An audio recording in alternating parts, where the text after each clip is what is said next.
જય માતાજી, જય શ્રી કૃષ્ણ મિત્રો। આજનો વ્લોગ આપણે કડીથી ચાલુ થશે। તમે લાસ્ટ વ્લોગમાં જોયું હશે કે હું કડી આવ્યો હતો। હવે આજે હતો રવિવાર, તો હું અને મારા ફાઈન છોકરો નીકળી ગયા હતા રવિવારે મેલડી માના દર્શન કરવા માટે। અને આ છે કડીનું સૌથી મોટું મેલડી માનું મંદિર, જ્યાં લોકો દૂર દૂરથી દર્શન કરવા આવે। દર્શન કરવા આવતા દર્શનાર્થીઓ ઘણા લોકો બાધા પણ રાખતા હોય છે। અમે મંદિરની ટોચે પહોંચી ગયા હતા અને મંદિરની ટોચની ઉપરથી દેખાતો તો આવો કંઈક વ્યૂ। અમે પણ ઘણો ટાઈમ લાઈનમાં ઉભા રહ્યા બાદ અમારો વારો આવ્યો અને અમે પણ દર્શન કરીને નીકળી ગયા હતા તરકડા સમોસા ખાવા માટે। હવે દુકાને આવી ગયા હતા અમે પેડા લેવા માટે અને મારા ફુવાને કરવાનું હતું લાભ પાંચમનું મુહૂર્ત। તો હવે દીવાબત્તી અને આરતી તો કરી લીધી હતી।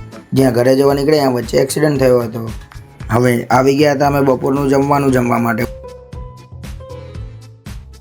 હવે જમવાનું તો જમી લીધું હતું અને બેસી ગયા હતા ગાડીમાં। એટલી વારમાં તો ઉતરી પણ ગયા હતા। એમાં આ ભાઈનો તો હરખ નતો મારતો અને હાલનું કંઈ અલગ જ ચાલતું હતું। ત્યારબાદ આવી ગયા હતા ફુવા જે કામ કરે છે એ સાઈડ ઉપર અને રાત્રે નીકળી ગયા હતા અમે પિઝા ખાવા માટે। એમાં આ ભાઈને બહુ જલ્દી હતી।